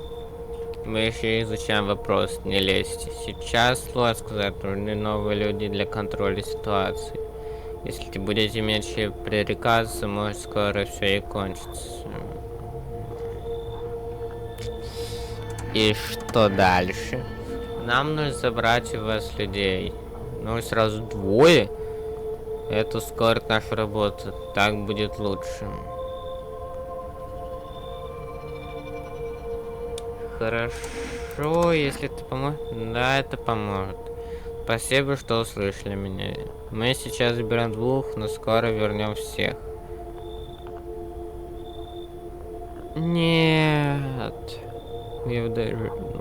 Он нормальный парень был. И разбираемся с гостями. Блин, не хотелось бы. Нет. Что ты такой? Кто ты такой? Я прям чувствую это. Что ты почувствовал? Смерть. Смерти очень нравится твой дом. Не знаю, как часто у тебя дома кто-то умирал, но здесь я точно ощущаю присутствие. Выглядишь как сектант какой-то. Может и так, я не против. Это мой саван. Когда умираешь, не надо искать, во что вернуть умершего. Мы не верим ни в какое спасение, кроме того, что придет самая смерть. Она уже рядом. Ты лишь мысли помогаем даровать всем покой. Чего ты хочешь? Нам нужно совершать ритуал погребения по-новому. Мы чувствуем, что твой дом идеально для этого подходит. Здесь слияние смерти высоко. Что у тебя происходило вообще? В любом случае, пожалуйста, спасти моих людей, охраняй. Пока они делают свои задачи, они должны выжить. Звучит как непростая задача. Да так, пусть к великой цели всегда непрост. Разве ты сам не жаждешь убить? Нет. Ты пригляни за моими людьми и помни, умрет один, от твоего дома ничего не останется. Еще раз, извини, не могу по-другому. И я так... Мне кажется, это к плохому приведет. Мне не нравятся угрозы, но я готов помочь. Спасибо. Много времени не нужно, но все равно приглядывай за моими людьми. Увидимся позже, я приду навестить их. Кажется, что это правда, ты навестишь. Особняком держишься от остальных. Хорошо, больше шансов выжить. Если ты не гость, конечно. Почему ты не укрылся в доме? Это не для меня приключение. Кто-то жалеет гостей, думает, что они не знают излечаться когда-нибудь потом. Через пару дней ты узнаешь, что гости поубивали всех, кто был в доме, и ушли безнаказанными. Я не могу остаться дома. Я наказание для гостей, навожу порядок.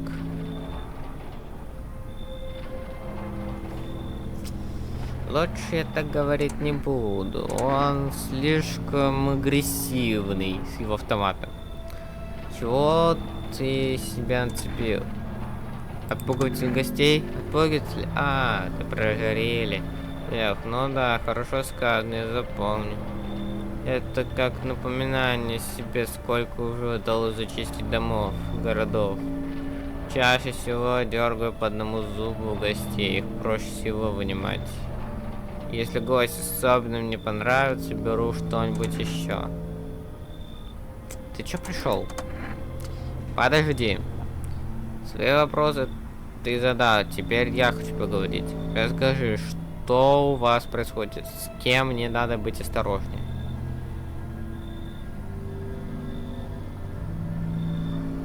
Гости приходят. Нет, не бессмысленно. Полуголый гость, расскажу небольшой отряд военных. Один полуголый, то есть без брони. Вот это интересно. Ты его даже видел? Думаю, видел. Вряд ли ты из тех позвонов, что услышали сплетни, тут же ее разносит. Заинтересовал, я приду позже. Блин, это плохо.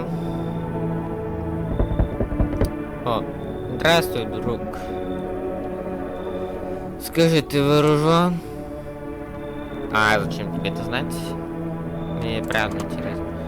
Ох, прости, не хотел показаться грубым, просто время сейчас опасно, сам понимаешь. Нужно же знать, можешь ли ты постоять за себя и убить возникшую угрозу. Судить, как он катализме за убийство, это все равно, что штрафовать за превышение скорости на автогонках, да? Но звучишь ты грозно, думаю, нрав у тебя соответствующий. Наверное, даже голыми руками можешь убить кого-то надо. Почему тебя это интересует? Что, почему тебе так казалось? Не хотел показаться каким-то психопатом, просто знаешь. Я в спокойное время даже мухи бы не обидел, но сейчас мягкотелые люди долго не живут. Боюсь, что со мной может случиться, если я не научусь. Поэтому я и хочу найти человека, способного разобраться в ситуации.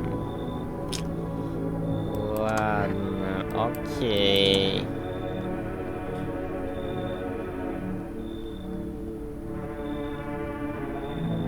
Не с кем... Меня... Вот насчет этого...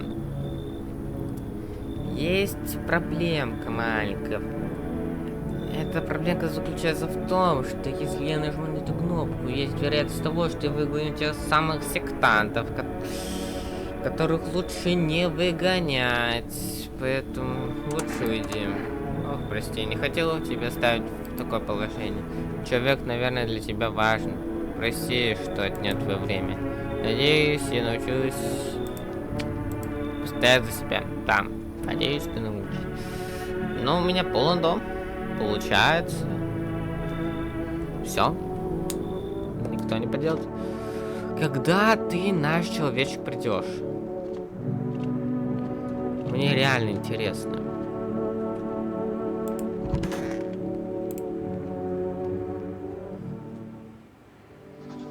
Добрый день, в эфире новости. КЧС помогает пострадавшим от атаки на карантинную зону. В связи с заполнением других карантинных зон, комитет принял следующее решение: поместить эвакуационных жителей из городов в здание неподалеку от города. К счастью, жильцы пошли на контакт с КЧС, решили помочь, предоставив свой дом. Однако найдена только одна часть беглецов с подозрительным статусом. КЧС дала новый признак, чтобы их возможно было таскать кровь на деснах. Если к вам придет человек с данным симптомом, не вступайте с ним в контакт. В случае необходимости дождитесь сотрудника, занятого регулярным обходом, и сдавайте подозреваемых. На этом остальных местах жители дальнейших сказаний. Далее репортаж о культе опасном. Окей. Потом.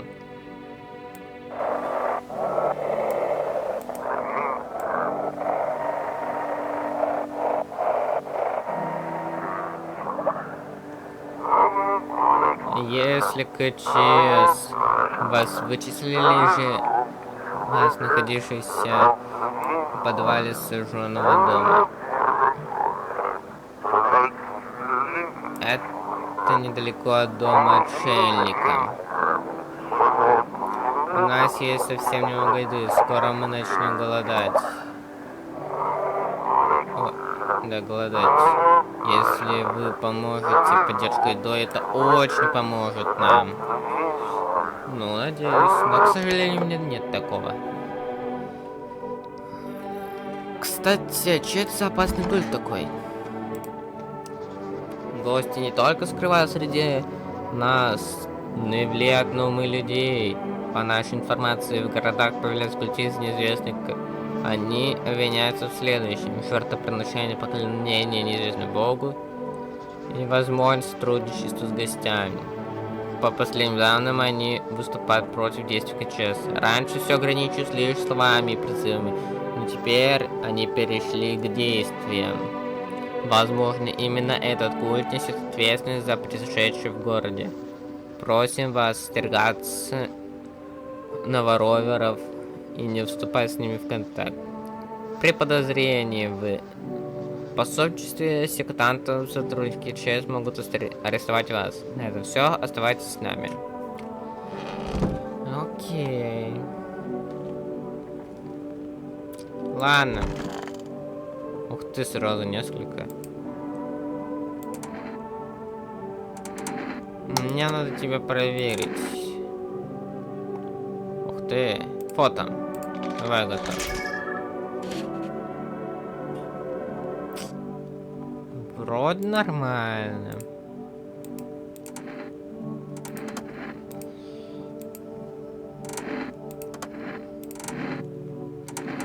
Ну, глаза.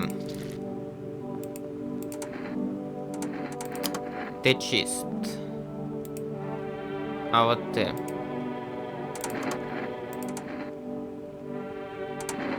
Глаза могут быть и просто. Нет. А давай уши.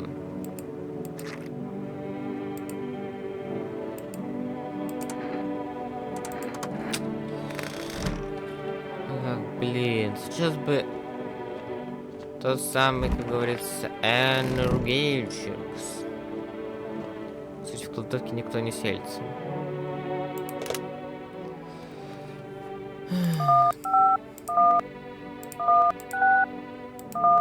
Хоть бы сегодня. Там доставки информации. Ура!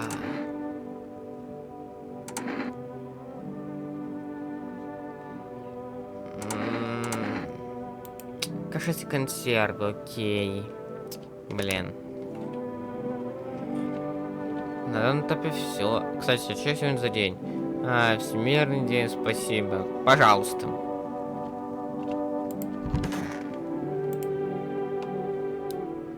У меня больше нет места. Никто не убит, что уже хорошо.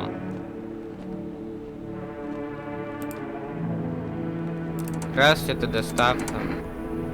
Какой-то ты сегодня угрюмый. Моего коллегу забрали к ЧС. Утренний осмотр, как обычно, и у него заметили глаза. Грёбаные красные глаза. И все, его забрали. И теперь я не знаю, что с ним случилось. И выпустят ли вообще его. А что, если у меня от бессонницы глаза прокрасняют? Меня тоже заберут в эти ёбаные карантинные зоны. Вряд ли.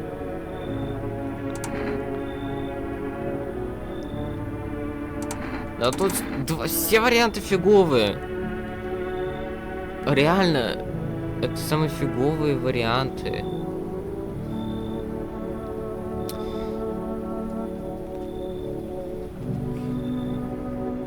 Вот это лучше. Нормально.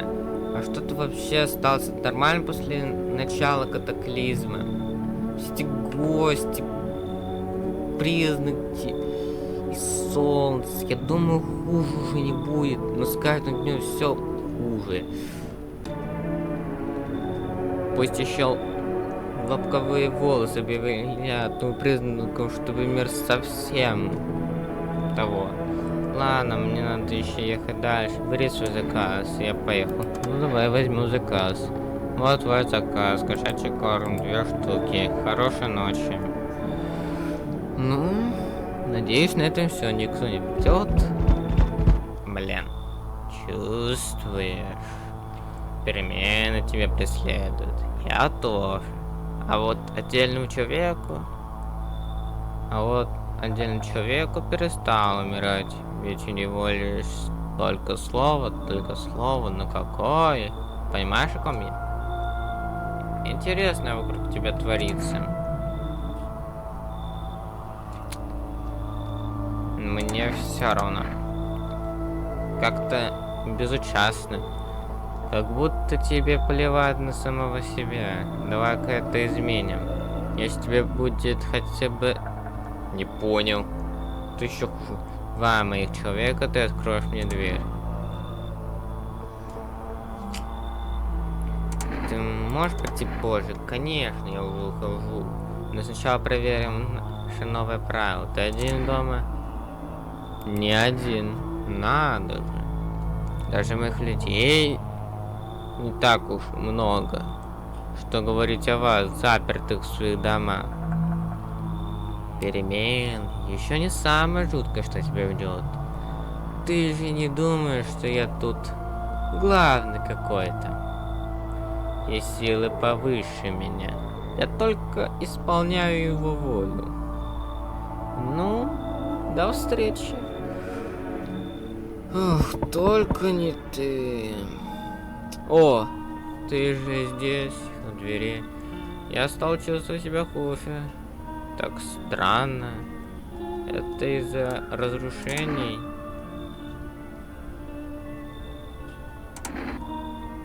Эй, тебе не нужна помощь? Мне уже помогает просто. Я чувствую себя слабее. Вижу уже не так далеко, как в прошлую нашу встречу. Ты вряд ли дело в тебе. И вряд ли в ней. Так уже было совсем. В начале. Все будет хорошо. Что я уже сделал не так?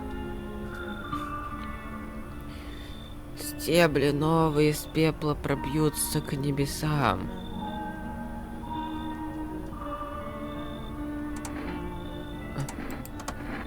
Да, извини, если напугал. Мысли вслух. Пока я не пришел к тебе, мне было ясно, что нужно делать сейчас. Это осознание как в тумане. Подвал. У тебя же есть подвал? Попробуй прокопать землю.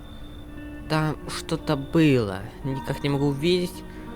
Но что-то должно быть за этой землей. Ты веришь в своих словах? Я помню, что это было правильно. Так было надо сделать. И тебе. Когда найдешь там под землей, не прыгай. Сейчас тебе это не поможет. Я хочу побыть наедине со своими мыслями. Так. Ага,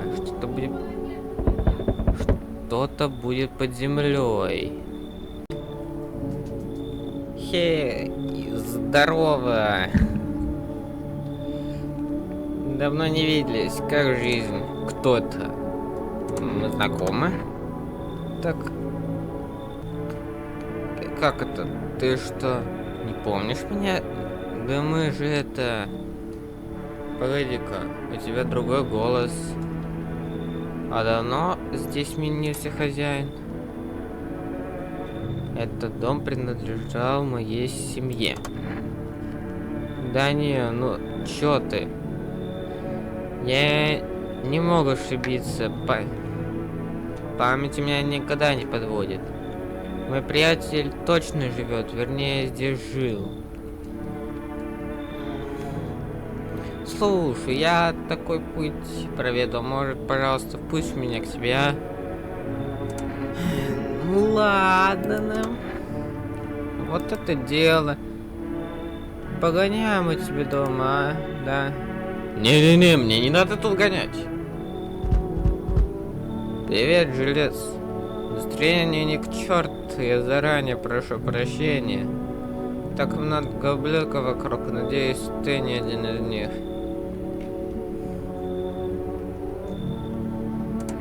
Ты про кого? Да, про всех. Про ублюдков, которые сдерживала только вера или еще что-нибудь. А когда Бог того, для них человеческого ничего не осталось, просто животные. Будто не хватало нам этих приколов с гостями, тут еще эти.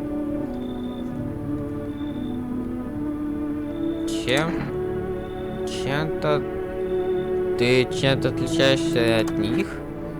Я хочу верить, что отличаюсь. Знаешь, меня не устраивает возможность склониться к маньякам. Или к жертвам. Обе стороны. Хотя жертвы хуже. Они просто сидят и ждут, пока их того оторвут чего-нибудь там. Что-то сделают. Ты бы понял мою ярость, если бы видел то же, что и я. Мне страшно.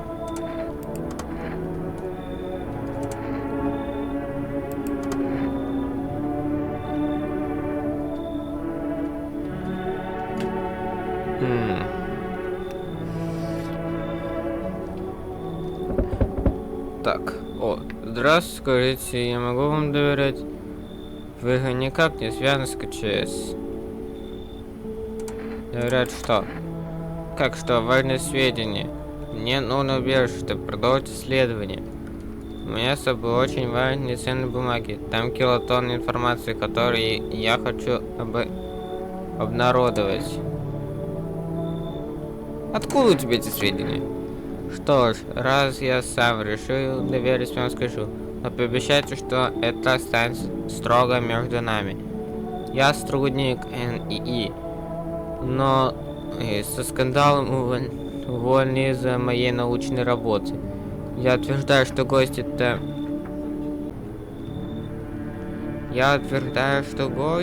это не сами гости, а паразиты, сидящие в мозгу жертвы. Но эти идиоты не хотят признавать научность моих открытий. А ведь если бы люди использовали беруши, чтобы паразиты не могли залезть в ухо, это могло бы спасти тысячи жизней. Поэтому я с гордостью ушел, прихватил с собой еще парочку ценных архивов. Проходи. Знал, что могу доверять. Поверьте, я-то знаю правду. Все прежние правды. Прочь. Надеюсь, больше никого нет. Да. Надеюсь, все будет прям супер-пупер-мега-друпер. И никто не кирдыкнется. Нет. Добрый день, в эфире новости. Ситуация в городе немного стабилизируется, но беглецы все еще на свободе. Тем временем, утилизация тел на улице города возобновляется, однако появились новые трудности. По последним данным, по улицам бродит стая бездомных собак. КЧ сообщили, что выслал отряд для решения этой проблемы. Также комитет сообщил новые признаки опасных граждан. Раздражение на коже. Следствие все еще не может установить срочное описание процедуры в городе, и все же еще не ясно, были ли нападавших сообщники. Однако нет сомнений, что Качей регулирует ситуацию насчет гостей. Далее репортаж про остановку страхов Коца. Ну, давайте послушаем радио.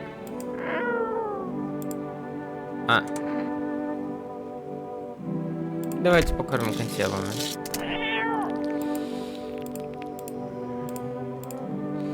Вообще я радио хотел использовать.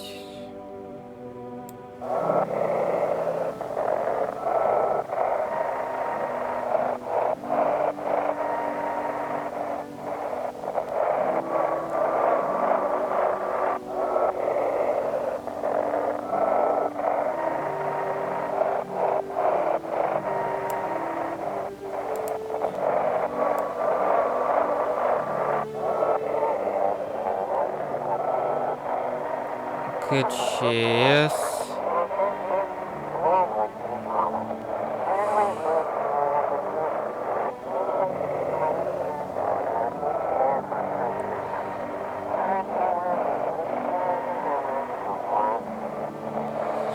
Блин, я не пойму, что тут. Что за Блин, еще немного, но...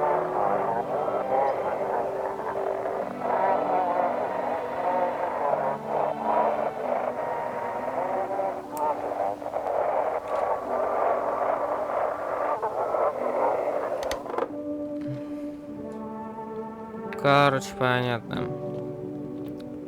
Но среди всех этих так называемых людей... Вот ты. Тебя надо проверить. Ну, давай. Нет. Ни раздражения, ничего. Глаза. Чистые. Ну, блин. Есть еще что-то. Фото.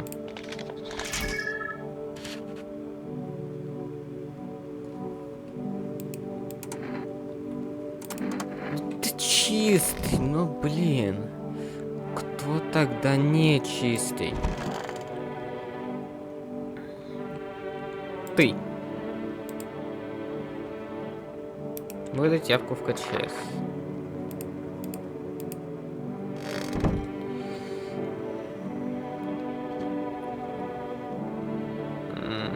Кстати, тот человек говорит, типа, что в подвале есть что-то. Что, копать?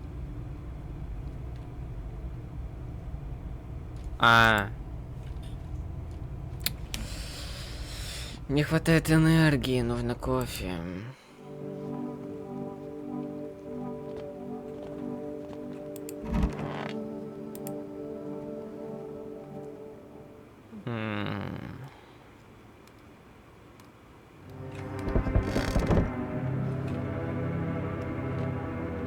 Стопач. Интересно, кстати, что там в окне? Вся группа мертва. Их останки съедают голодные собаки. Рядом с телами рассыпались гильзы.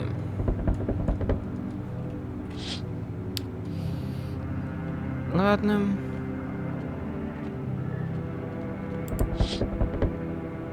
Полицейцы складывают дрова в одну большую кучу и собираются кого-то сжигать. Похоже, скоро станет понятен замысел умалишенных культистов. Ну и последнее окно. Котик. Так. Блин, подождете вы. На дороге стоит сумасшедший стрелок. В руках у него канистра бензина и коктейль Молотов. Он собирается сжечь всю деревню с людьми. Тот сказал маньяку, что и карантинные зоны.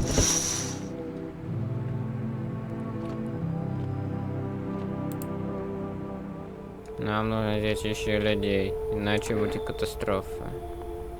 Где мои люди? Да не занимайтесь вы фигней. Мир на грани конца. Если вы будете уникальными,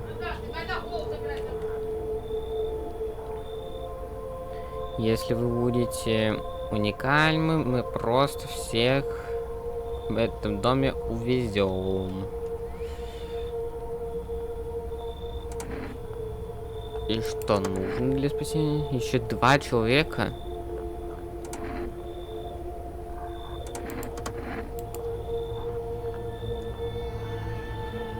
Фух. Ну... Вроде...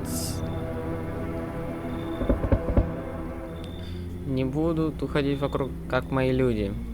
Живы жить. Подожди-ка. Их нет? В смысле их нет? Они... Походу, бультист умер.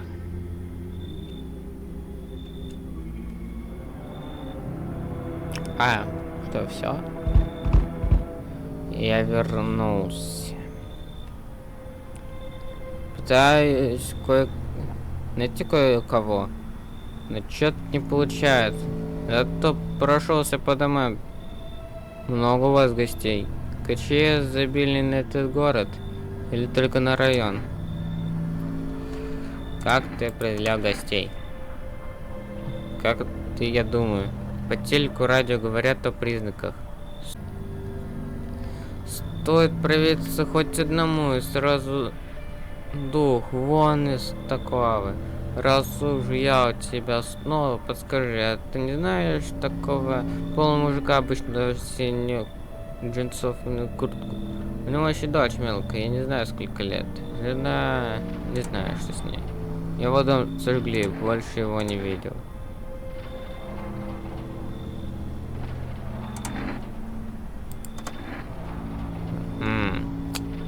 Показывай какой-нибудь признак. Даже если там с оружием видишь. Это не значит, что мы не можем перестрелять друг друга. О, ну, показать зубы. Шире, шире. Нет. Нет.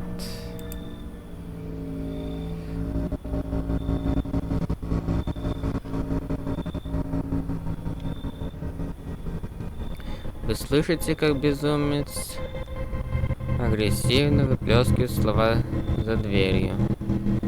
Но вы только выжидаете и надеетесь, что ничего не произойдет.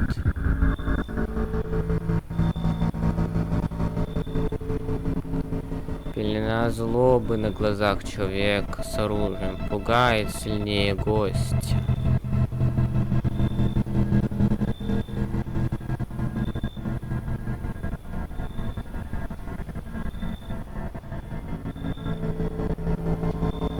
Я слышу его хрипы. Вот тварь спил меня. И скольких он еще убил, скольких сжег. Кто со мной? Со мной водится, потому что я себя в обиду не дам. А с другими что? Затих. Надо посмотреть. Нет!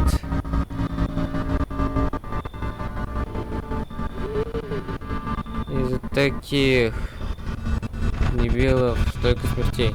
Такие, как ты, убили моего друга. Такие, как ты, никого не ставят в покое. Ты что думаешь, никто не даст отпор? Да я вас раздавлю. Я уже все потерял, а вот вам есть что терять. Проклятые безумные головы.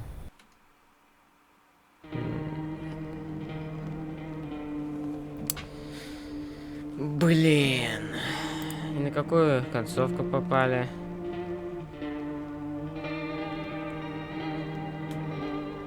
один суд закончить, чтобы начать другой. Теперь в глазах толпы ты тот, кого должны бояться. Ладно, на этом закончилась наша первая концовка. Если хотите еще других концовок, Not I'm Not a Human, пишите в комментариях. Я буду очень рад, если вы это напишите. Эх, столько времени я еще не играл и не снимал. Всем спасибо за то, что досмотрели этот ролик до конца. Ставьте лайки и подписывайтесь на этот канал. Всем удачи, всем пока. Пока-пока. Пока.